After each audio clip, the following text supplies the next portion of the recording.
superficies de nivel y tenemos dos funciones. La función del ítem A, que es una función de tres variables independientes, u igual a x cuadrado más y cuadrado menos z cuadrado. Y la función del ítem B, que es u, también de tres variables independientes, u igual a x más y más z. Bueno, para determinar dos superficies de nivel de la función del ítem A, esta la vamos a dejar un rato aparte, vamos a empezar con esta. Lo primero que tenemos que pensar, acuérdense, es cuáles son los valores posibles de u. Como la función u está definida como x cuadrado más y cuadrado menos z cuadrado, puede tomar tanto valores positivos como valores negativos. Tomará valores positivos cuando x cuadrado más y cuadrado sea más grande que z cuadrado y tomará valores negativos en caso contrario y va a ser 0 cuando x cuadrado más y cuadrado sea igual a z cuadrado. Entonces, por ejemplo, si x, y z valen 0, eso va a ser, va a tener 0, el 0, 0, 0, el punto 0, 0, 0 va a tener imagen 0. Entonces, u puede ser cualquier valor, positivo, negativo o 0. Entonces, eso es lo que vamos a escribir acá. U pertenece a R. Entonces, para buscar las superficies de nivel, para buscar dos superficies de nivel, tengo que tomar dos valores de U. U igual a 0, por ejemplo, un caso, o U igual a 1, otro caso. Además, yo voy a considerar el caso en que U es igual a menos 1. Si bien nos pide dos casos, nada más, dos superficies de nivel, me parece muy interesante analizar estos tres casos. Entonces tenemos que tener el graficador, el GeoGebra, que acá lo tenemos, y vamos a escribir, para el caso en que u es igual a 0, x cuadrado más y cuadrado menos z cuadrado igual a 0. Ahí está. Y fíjense que ahí lo que queda es este cono. Es un cono que inclusive es de sección circular, o sea que si yo, por ejemplo, graficase el plano z igual a un valor positivo o z igual a un valor negativo, sea un plano paralelo al plano XY y que no sea el plano XY. Eso lo consigo con, por ejemplo, z igual a 2. Entonces, ahí tengo dibujado el plano z igual a 2 y vamos a ver cuál es la sección que determina. Fíjense, es una circunferencia. Bueno, entonces esto lo voy a esconder y esta es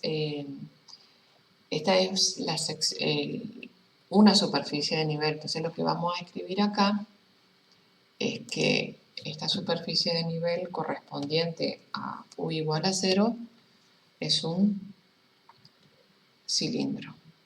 Perdón, cono, hoy lo dije bien. Cono x cuadrado más y cuadrado menos z cuadrado igual a 0. Ese es el cono. Entonces vamos a copiar la vista gráfica y vamos a pegarla acá en la pizarra. Y esta es la gráfica.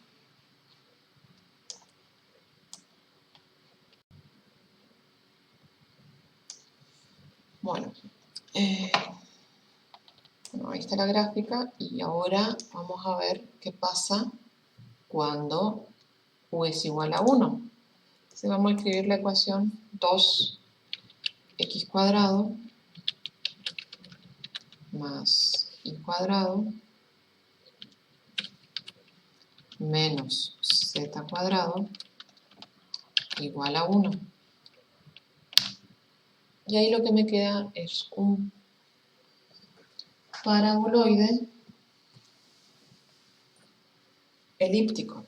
En realidad es un paraboloide elíptico, pero en este caso la sección no es elipse, la sección no es una elipse, como lo podemos ver, por ejemplo, cuando trazamos el plano z igual a 2.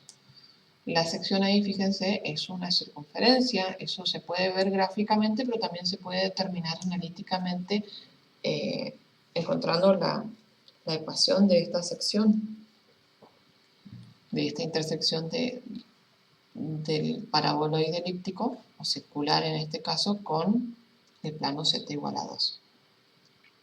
Bueno, esta es la gráfica.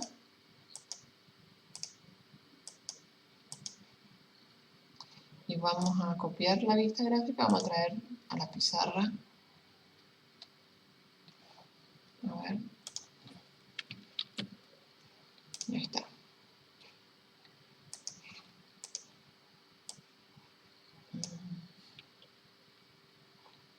Déjenme a ver.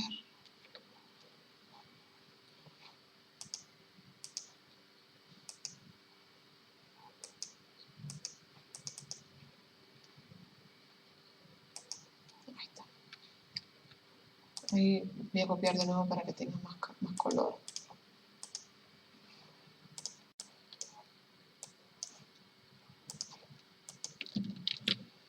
Ahora sí.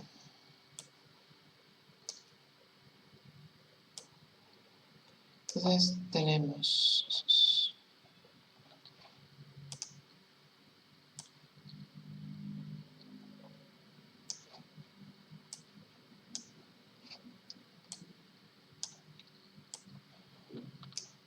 esto es u igual a 0. Esto es u igual a 1. Y acá lo que nos queda para determinar cuál es la superficie es describir que esto es un paraboloide elíptico. Paraboloide de una hoja. Perdón, hiperboloide de una hoja. Hiperboloide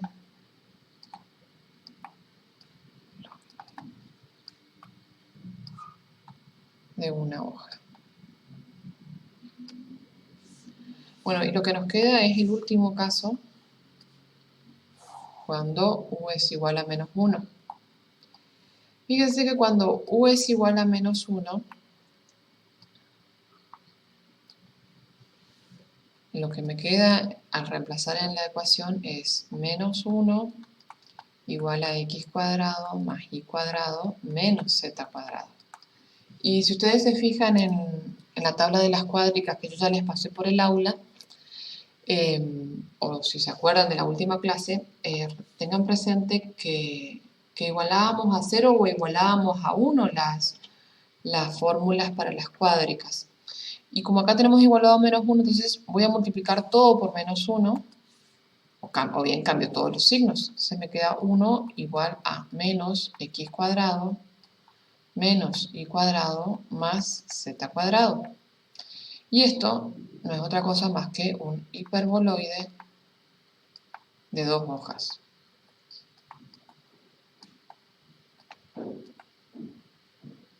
Entonces lo que vamos a obtener cuando grafiquemos es eso precisamente, un hiperboloide de dos hojas.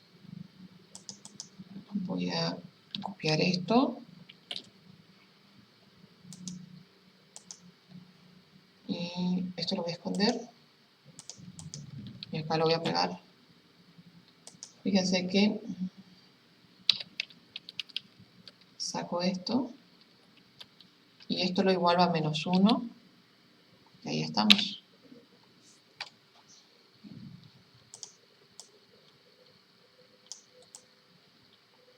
Fíjense,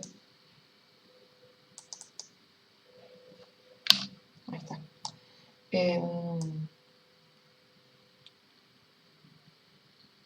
Que ahí obtenemos el hiperboloide de 2 hojas. Le voy a cambiar el color para mostrar las 3 superficies juntas.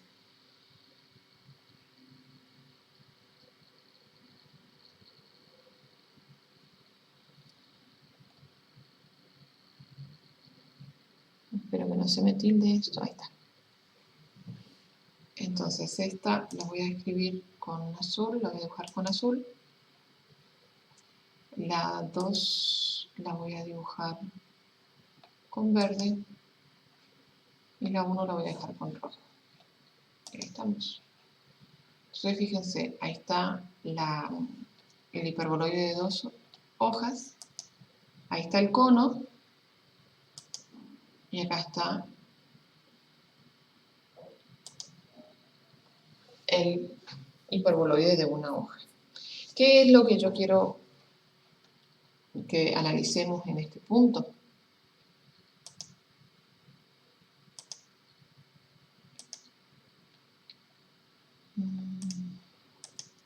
Ahí estamos.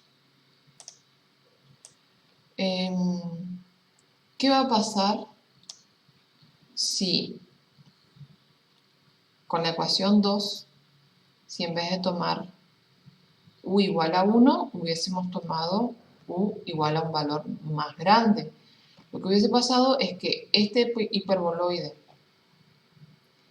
que está con verde, este hiperboloide que está con verde, se hubiese ensanchado más. Fíjense que acá está 1, y si hubiese tomado u igual a 4, hubiese llegado hasta acá, hasta 2. Si hubiese tomado u igual a 9, hubiese llegado hasta acá, hasta 3 o menos 3. Ahí está. Hasta acá con 4 hasta 2 y con 9 hasta 3. Para que llegue hasta 4 tendría que haber tomado u igual a 16. ¿Por qué? Porque acuérdense que el hiperboloide de 2 hojas tenía esta forma. A ver, acá lo puedo escribir. El hiperboloide de una hoja, perdón, era de la forma x cuadrado dividido a cuadrado más y cuadrado dividido b cuadrado menos z cuadrado dividido c cuadrado igual a 1. Y estos parámetros a y b eran los que me daban la... A ver, déjenme que saco esto de acá. Ahí sí. Esos parámetros A y B eran los que me daban las intersecciones con el eje de las XA y con el eje de las YB. B y menos B y A y menos A para X. Entonces, como en este caso yo tengo que los denominadores, a ver, acá. ¿Dónde está escrito? No, no lo escribí, ¿no? No, no lo escribí. Como en este caso, el hiperboloide de una hoja tiene ecuación x cuadrado más y cuadrado menos z cuadrado igual a 1, el denominador de x cuadrado es 1 y ese es el valor a y menos a de la intersección del hiperboloide de una hoja con el eje de las x. Acá como tengo el denominador 1 también, resulta que en vez de ser una elipse, como habíamos hablado hoy, es una circunferencia, la traza con el plano XY, y por eso acá obtengo en 1 y menos 1 la intersección con el eje Y. Entonces, esos parámetros de X e Y son los que me dan esta traza que es la intersección de la superficie con el plano XY. Bueno, y en el caso del hiperboloide de 2 hojas, van a ser las hipérbolas. A ver, voy a buscar, eso no lo grafiqué, no lo llevé a la pizarra todavía. Cuando esto y ahí sería X y X el rojo e Y el verde, acuérdense. Entonces tomo la vista y la llevo a la pizarra.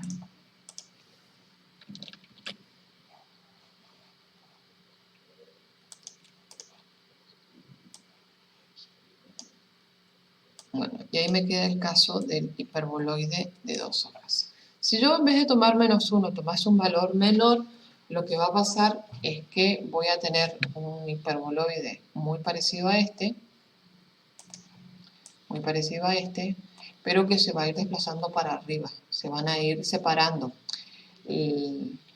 La hoja que está por encima del plano XY va a ir tomando el vértice cada vez más arriba en el eje de la Z, y la que está por debajo del plano XY va a ir teniendo su vértice cada vez más abajo sobre el eje de la Z.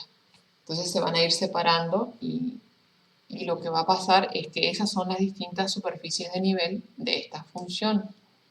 Entonces esto es muy difícil de imaginar algo como esto en para graficar en el espacio de dimensión 4, porque nosotros físicamente llegamos hasta un espacio tridimensional. Podemos ver un plano, podemos imaginarnos un plano o una línea recta y las gráficas correspondientes, pero no, es muy difícil imaginar algo en dimensión 4, porque físicamente no existe eso. Pues nuestro espacio llega hasta la dimensión 3. Bien, ahora, el último caso que nos queda es del ítem B para buscar las superficies de nivel, que es esta función que habíamos dejado aparte en la página anterior. Ahí está. U igual a X más Y más Z. Entonces, nuevamente nos piden dos superficies de nivel, y en este caso no hace falta mucho más para darse cuenta qué superficies de nivel vamos a tener si representamos gráficamente, qué superficies vamos a tener cuando representemos gráficamente las superficies de nivel para esta función de 3 variables independientes. Vamos a tomar lo más fácil es tomar U igual a 0 o U igual a 1. Eso es lo más sencillo de hacer. En el caso en que U sea 0, nos queda X más Y más Z igual a 0. Y esto es un plano. ¿Sí? La ecuación corresponde a la ecuación de un plano. Entonces voy a ocultar esto y voy a representar gráficamente X más Y más Z igual a 0. Ahí tenemos el plano. El plano, fíjense,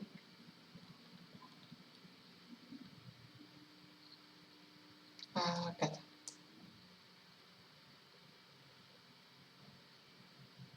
Pasa por el origen, ¿sí?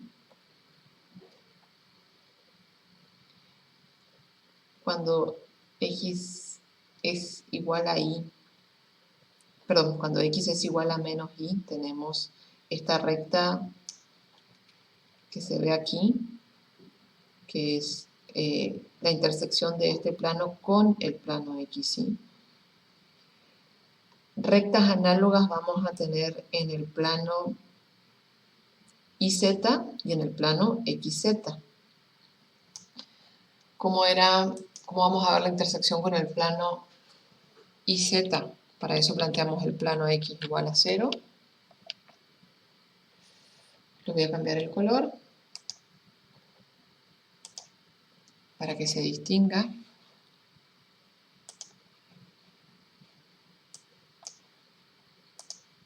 Y ahí tengo el plano IZ. ¿Sí? Entonces tengo esa recta como intersección con el plano IZ. Ahora, con el plano XY tengo que escribir la ecuación para representar ese plano XZ, perdón, tengo que escribir la ecuación Y igual a 0. ¿Qué escondí? Ahí está. Y le voy a cambiar el color, porque si no me queda el color del mismo plano del objeto que estoy dibujando. A ver si ahí está mejor. Y entonces ahí tengo la otra recta, que es X igual a menos Z. Bien, entonces esas son las trazas, las intersecciones con los planos coordenados. Y este es el plano X más Y más Z igual a 0. Ahora, si dibujo, a ver, en este caso, vale la pena, no va a quedar tan encimado como en el caso anterior, representar gráficamente los dos planos juntos. ¿Por qué? Porque cuando yo planteo que U es igual a 1, lo que obtengo es también un plano. Voy a escribir acá nomás. Si U es igual a 1, lo que me queda es X más Y más Z igual a 1. Esto también es un plano. Y la característica que no sé si ustedes esperan o se imaginan que va a tener este plano con respecto al plano anterior, es que estos dos planos van a ser paralelos. Entonces, vamos a ver la gráfica.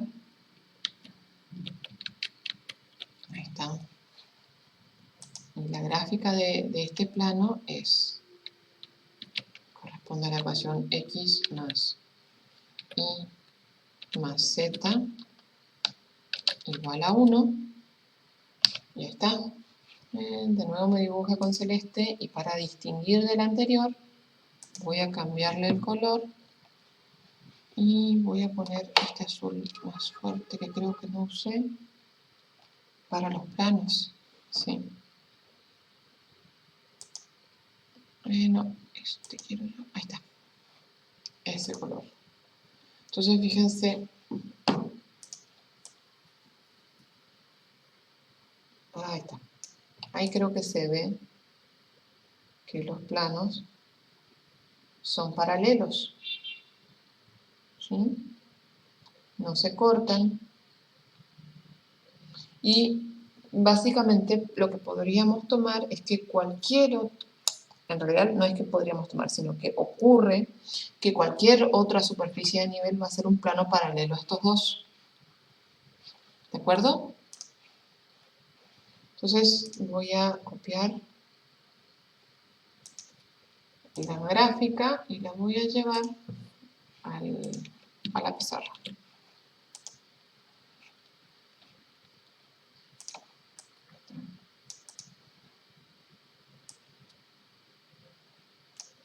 Fíjense, acuérdense que el eje que está dibujado con rojo es el eje X y el eje que está dibujado con verde es el eje Y.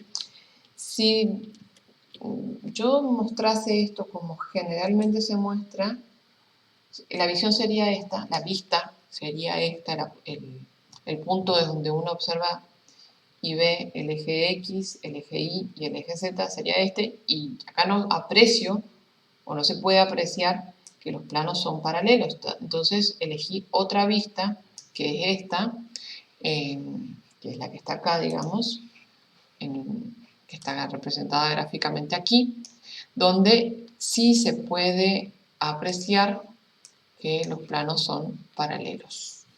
¿De acuerdo? Bien.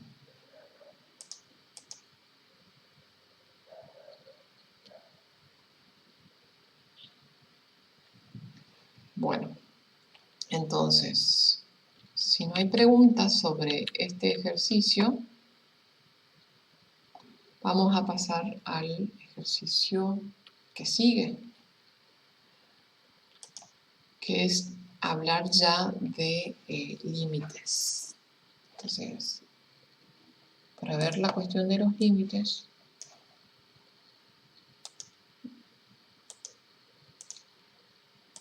voy a trabajar con estos dos primeros y lo que pide la consigna es verificar utilizando las propiedades de los límites que estos límites dan 8 y 4/3.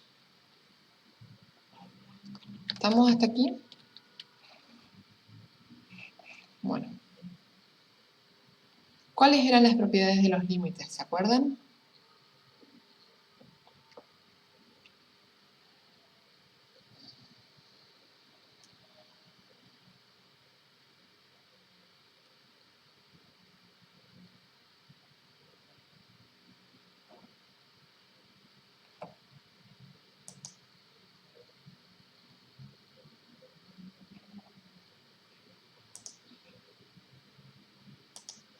Bueno, por si no se acuerdan, las propiedades de los límites hablaban de que cuando los límites de funciones, de dos funciones f y g existen, el límite de la suma de las funciones f y g se puede calcular como la suma de los límites de dichas funciones.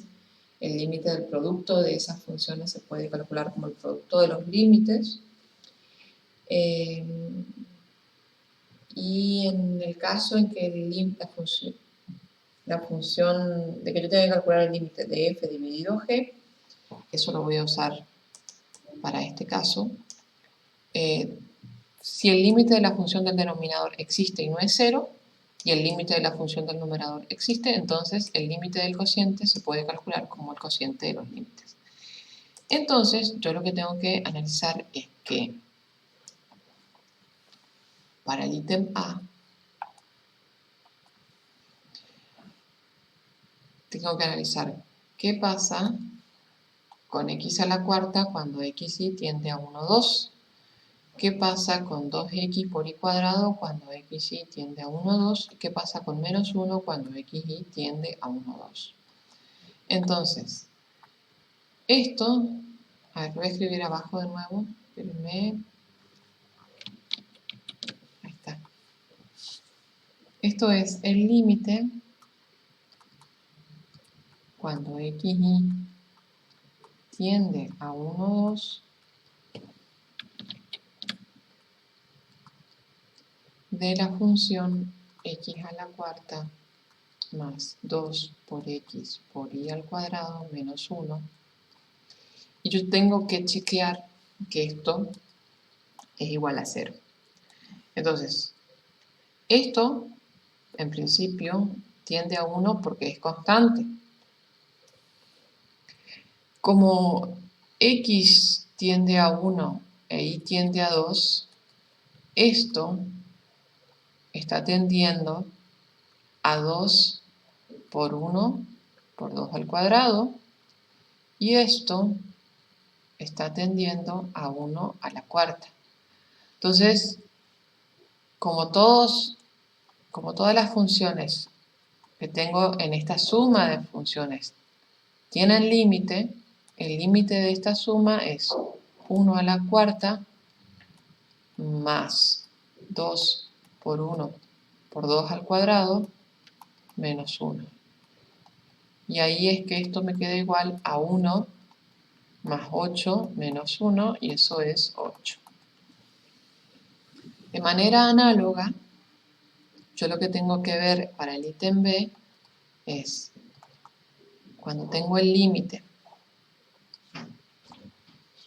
con xy tendiendo a 2, 3,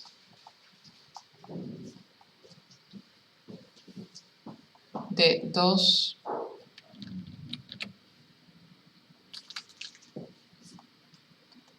por x por y dividido 3 por x más y, tengo que estudiar qué pasa con el numerador cuando xy tiende a 2, 3 y qué pasa con el denominador cuando xy tiende a 2, 3. Lo primero que tengo que analizar es qué pasa con el denominador. Como x tiende a 2 e y tiende a 3, todo esto tiende a 3 por 2 más 3. Como no tiende a 0, ya tengo que puedo usar el límite del cociente. Entonces el denominador tiende a 3 por 2 más 3 y el numerador tiende a 2 por 2 por 3. El numerador tiende a 4 por 3, 12 y el denominador tiende a 3 por 2, 6 más 3, 9. Simplificando, esto es igual a 4 tercios. Bueno, gente, con esto vamos a terminar hoy porque si bien faltan 15 minutos para que termine la hora, este ejercicio 7 que quedó acá de calcular límite doble e iterados me va a llevar más de esos 15 minutos porque tengo que explicar el límite iterado y cuál es la diferencia con el límite doble y la relación con el límite doble. Y eso es bastante, es uno de los temas importantes. ¿Por qué? Ya les voy anticipando porque mañana vamos a empezar con ese tema. Porque ese tema hace que ahí, digamos, se dimensiona por qué cuando pasamos de funciones de una variable a funciones de varias variables, no es nomás aumentar el número de variables y no es que todas las propiedades del límite que teníamos para funciones de una variable se van a mantener para el caso de funciones de varias variables. Ahí van a empezar a ver la diferencia entre los casos. Cómo no es lo mismo hacer límite o derivada o integral para funciones de una variable nada más a funciones de varias variables. No es que se extienden nada más las propiedades, no es que se conservan muchas cosas, sino que hay cosas que van cambiando y acá vamos a ir viendo la primera parte de esas cosas que van cambiando, que no se mantienen nada más. Y no es extender simplemente algo, sino que implica un mayor cuidado, un mayor análisis de lo que va pasando para funciones de varias variables. Tenemos más cosas para analizar aquí.